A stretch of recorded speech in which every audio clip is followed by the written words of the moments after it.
MLC ఎన్నికలో కాంగ్రెస్ కి ఓటేస్తే మనల్ని మనమే మోసం చేసుకున్నట్లు అవుతుందన్నారు మాజీ మంత్రి ఎర్రబెల్లి దయాకర్ రావు. విద్యావంతుడైన రాకేష్ రెడ్డిని గెలిపిస్తే మేలు జరుగుతుందన్నారు. గతంలో ఒడ్లు కొనమని కేంద్రం దగ్గరకు వెళితే నూకలు తిన్నారని అన్నారు. అయినప్పటికీ కేసీఆర్ ప్రతి గింజను కొని రైతులకు ఇబ్బంది లేకుండా చేశారన్నారు. ఎన్నికల ముందు ఒడ్లు కొంటాం, మక్కలు కొంటామని చెప్పిన రేవంత్ ఇప్పుడు ఎక్కడికి వెళ్లారని ప్రశ్నించారు. రేవంత్ మాటలను నమ్మే పరిస్థితి లేదన్నారు ఎర్రబెల్లి. రాకేష్ రెడ్డి ఒక విద్యావంతుడు, యువకుడు. అతనికి ఓటేసి గెలిపిస్తే మన గురించి పోరాటం చేసే వ్యక్తి ఒక ఆయన ఉంటాడు.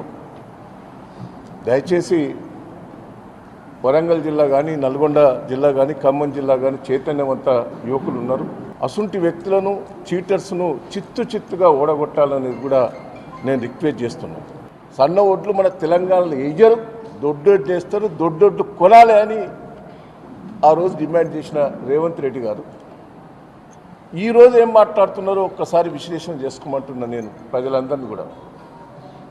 ఆయన పాపం దొడ్డొడ్లు కేంద్ర కొనకున్న కేసీఆర్ గారు 1000 కోట్ల లాస్ తోటి ఆ రోజు కొని రైతు దగ్గర ప్రతి గింజ కొన్నారు, తడిసిన ధాన్యం కూడా కొన్నాడు. 10 ఏళ్ళు చిన్న రైతులకు ఇబ్బంది లేకుండా కాపాడారు. నీ లక్షణం ఏందయ్యా? ఎలక్షన్ల ముందు, నీ అసెంబ్లీ ఎన్నికల ముందు మక్కలు కొంటాం, జొన్నలు కొంటాం, కందులు కొంటాం, ఒడ్లు కొంటాం, కింటాకు 500 బోనస్ ఇస్తామని అన్నిటికి ఇస్తామన్నావు. ఎటు పోయావు? మళ్ళీ ఇదే మాట నువ్వు పార్లమెంట్ ఎన్నికల ముందు ఎందుకు చెప్పలే?